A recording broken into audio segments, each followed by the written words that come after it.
ఓం శ్రీ సాయినాథాయ నమః. శ్రీ సాయి సచ్చరిత్రము 24వ అధ్యాయం. ఈ అధ్యాయములో కానీ వచ్చే అధ్యాయములలో కానీ ఫలానిది చెప్పెదము అనుట ఒక విధముగా అహంకారమే. మన సద్గురుని పాదములకు అహంకారమును సమర్పించిన గాని మన ప్రయత్నమందు జయము పొందెదము. మనము అహంకార రహితులమైనచో మన జయము నిశ్చయము. సాయిబాబాను పూజించుటచే ఇహపర సౌఖ్యములు రెండింటినీ పొందవచ్చు.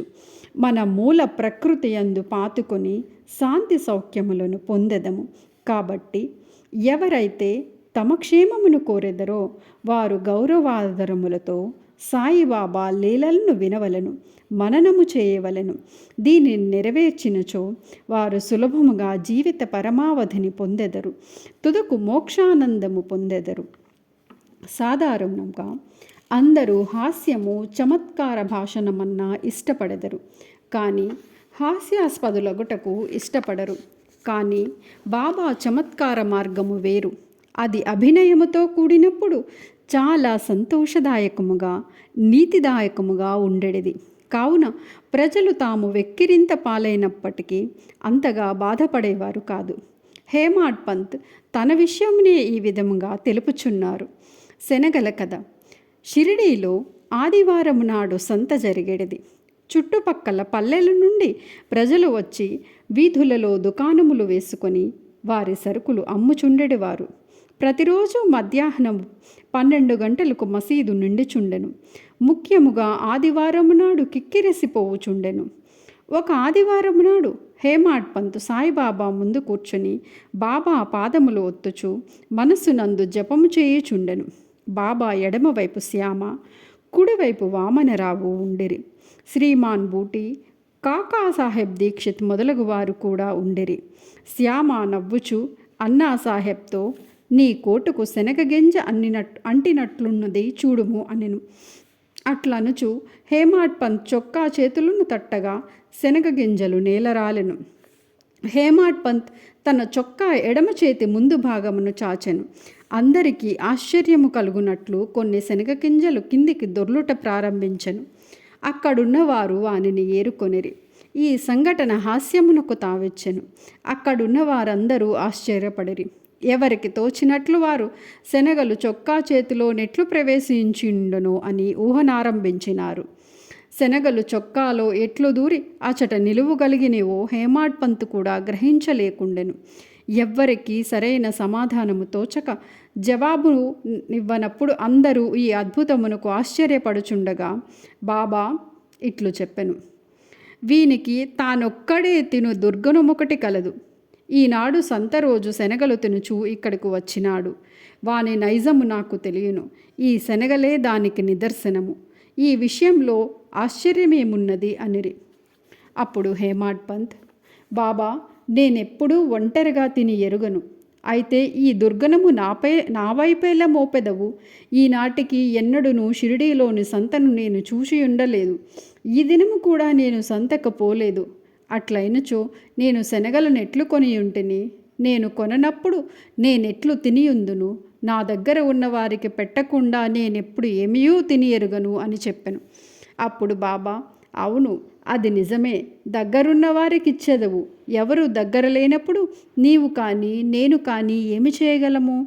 కానీ నీవు తినుటకు ముందు నన్ను స్మరింతువా? నేనెల్లప్పుడూ నీ చెంత లేనా? నీవేదైనా తినుటకు ముందు నాకు అర్పించుచున్నావా అని అనెను. ఇందులోని నీతి. ఈ సంఘటనమున బాబా ఏమి చెప్పిరో జాగ్రత్తగా గమనించెదము. పంచేంద్రియముల కంటే ముందే మనస్సు, బుద్ధి విషయానందమును అనుభవించును. కనుక మొదలే భగవంతుని స్మరించవలెను. ఇట్లు చేసినచో అది కూడా ఒక విధముగా భగవంతునికి అర్పితమగును. విషయములను విడిచి పంచేంద్రియములు ఉండలేవు. కనుక విషయములను మొదట గురునికి సమర్పించినచో వాని యందు అభిమానము సహజముగా అదృశ్యమైపోవును.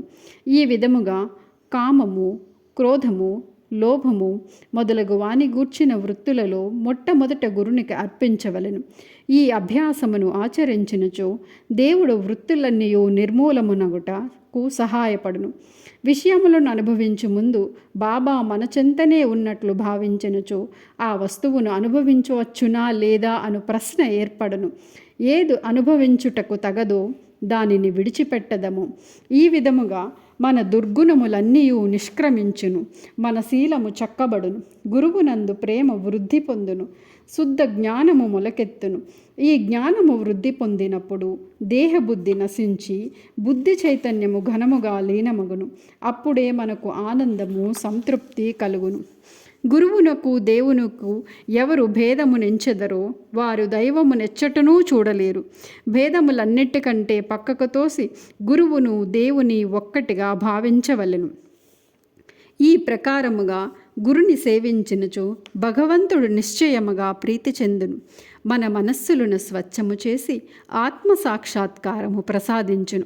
క్లుప్తముగా చెప్పునది ఏమనగా, మనము గురుని స్మరించనిదే ఏ వస్తువు పంచేంద్రియములతో అనుభవించరాదు. మనస్సును ఈ విధముగా శిక్షించినచో మనమెల్లప్పుడూ బాబాను జ్ఞప్తి యందు ఉంచుకొనిదము. మనకు బాబా ధ్యానమెట్లో ఎన్ని రెట్లు వృద్ధి పొందును. బాబా సుగుణ స్వరూపుడు మన కండ్ల ఎదుట నిలుచును. అప్పుడు భక్తి వైరాగ్యము మోక్షము మన వశమగును. మన మనస్సునందు బాబాను ఎప్పుడైతే నిలుపగలమో అప్పుడు మనము ఆకలిని, పిపాసను, సంసారమును మరచదము.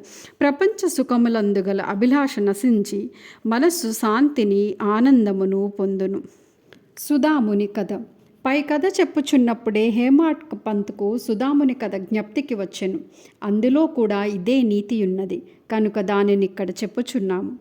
శ్రీకృష్ణుడు, అతడి అన్న బలరాముడు, మరి ఒక సహపాఠి సుధాముడనువాడు గురువగు సాందీపుని ఆశ్రమంలో నివసించుచుండిరి. శ్రీకృష్ణ బలరాములను అడవికి పోయి కట్టెలు తీసుకుని రమ్మని గురువు పంపెను. సాందీపుని భార్య సుధాముని కూడా అదే పని మీద ముగ్గురి కొరకు శనగలిచ్చి పంపెను. కృష్ణుడు సుధాముని అడవిలో కలిసి, దాదా నీళ్లు కావలెను, నాకు దాహము వేయుచున్నది అనెను. సుధాముడు ఉత్త కడుపుతో నీరు త్రాగకూడదు కనుక కొంత తడువు ఆగుట మంచిది అనెను. కానీ తన వద్ద శనగలున్నవని కొంచెము తినుమని అనలేదు. శ్రీకృష్ణుడు అలసియుండుటచే సుధాముడు తొడపై తలయుంచి గుర్రు పెట్టుచూ నిద్రపోయెను. ఇది కనిపెట్టి సుధాముడు తన జేబులోని శనగలు తీసి తినుటకు ఆరంభించెను. హఠాత్తుగా శ్రీకృష్ణుడిట్లన్ను, దాదా ఏమి తినుచుంటివి? ఎక్కడ నుంచి ఈ శబ్దము వచ్చిచుంటిది అని సుధాముణ్ణి అడిగాను. అప్పుడు సుధాముడు, తినుటకేముంది, నేను చలితో వణుకుచున్నాను, నా పండ్లు కటకటమనుచున్నవి, విష్ణు సహస్రనామమును కూడా సరిగా ఉచ్చరించలేకున్నాను. ఇది విని సర్వజ్ఞుడగు శ్రీకృష్ణుడు ఇట్లనెను, నేనొక స్వప్నము గంటిని. అందులో ఒకడు ఇంకొకరి వస్తువులను తినుచుండెను. ఏము తినుచుంటువి అని అడగా, ఏమున్నది తినుటకు మన్నా అనెను. అనగా తినుటకేమియూ లేదని భావము. రెండవ వాడు తదాస్తు అనెను. దాదా, ఇది ఒక స్వప్నము, నాకివ్వకుండా నీవేమియూ తినవని నాకు తెలియను. స్వప్న ప్రభావము చే నీవి ఏమి తినుచుంటివి అని అడిగితెను. శ్రీకృష్ణుడు సర్వజ్ఞుడని గాని అతని లీలలు కానీ తెలిసియున్నచో సుధాముడట్లు చేసి ఉండడు. కాబట్టి అతడు చేసిన దానిని తానే అనుభవించవలసి వచ్చెను. శ్రీకృష్ణుని ప్రియ స్నేహితుడైనప్పటికీ అతని ఉత్తరకాలమంతయు గర్భదారిద్ర్యము చే బాధపడవలసి వచ్చెను. కొన్నాళ్లకు భార్య కష్టము చేసి సంపాదించి ఇచ్చి పంపిన పిడికెడు అటుకులు సమర్పించగానే శ్రీకృష్ణుడు సంతోషించి ఒక బంగారు పట్టణమును అనుభవించుటకిచ్చెను. ఎవరికైతే దగ్గరున్న వారికి ఇయ్యకుండా తిను అలవాటుండనో వారి దీనిని జ్ఞప్తి యందు ఉంచవలెను. శృతి కూడా దీనిని నొక్కి చెప్పుచున్నది. మొదట భగవంతునికి అర్పించి ఆ భుక్తశేషమునే మనము అనుభవించవలెను. బాబా కూడా దీనిని హాస్యరూపముగా యుక్తితో బోధించెను. అన్నా చంచనీకరుడు మావీసీబాయి హేమాడ్ పంతు ఇచ్చటని ఇంకొక హాస్య సంఘటన అందులో బాబా చేసిన మధ్యవర్తిత్వమును వర్ణించెను.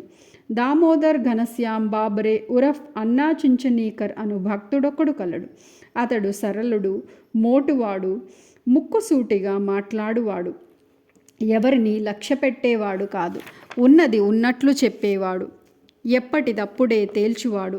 బయటకి కఠినుని వలె హఠము చేయువాని వలె కనిపించెను. వాడు మంచి హృదయము కలవాడు, నక్కజిత్తులవాడు కాదు. అందుచేత బాబా వానిని ప్రేమించుచుండెను.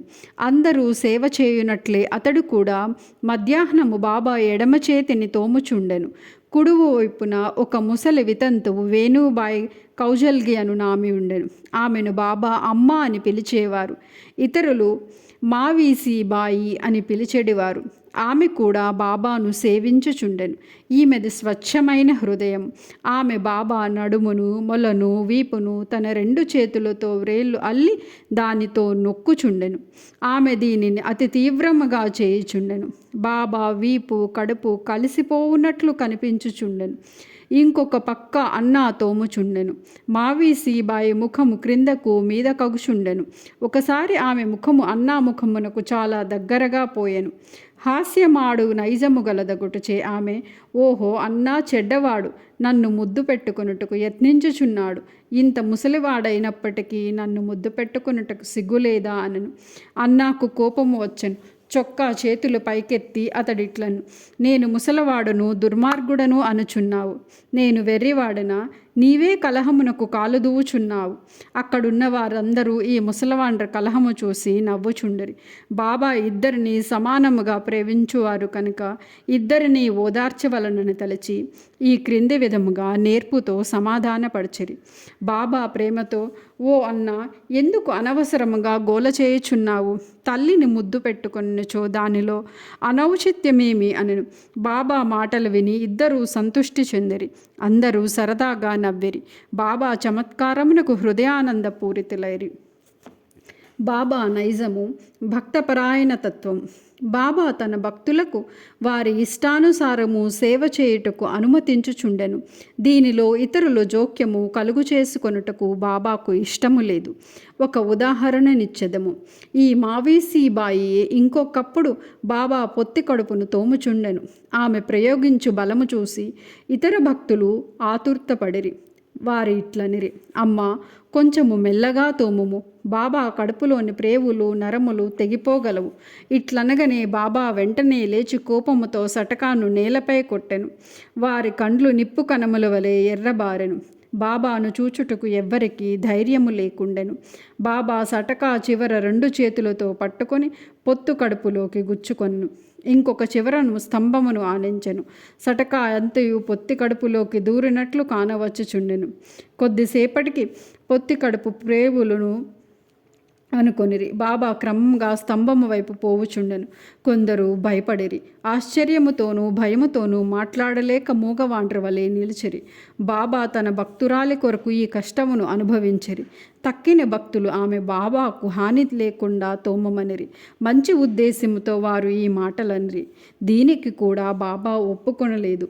వారి మంచి ఉద్దేశమే బాబాను కష్టములో దించినందుకు వారు ఆశ్చర్యపడిరి. ఏమీయూ చేయలేక కనిపెట్టుకుని చూచుచుండిరి. అదృష్టముచే బాబా కోపము తగ్గెను. సటకాను విడిచి గద్దెపై కూర్చునుండిరి. అప్పటి నుండి భక్తులు ఇష్టానుసారముగా సేవ చేయునప్పుడు ఇతరులు జోక్యము కలుగు చేసుకొనరాదనియు నీతిని నేర్చుకుంటిరి. ఎవరి సేవ ఎట్టిదో బాబాకే గుర్తు. 24వ అధ్యాయము సంపూర్ణము. సద్గురు శ్రీ సాయినాథార్పణమస్తు. శుభం భవతు.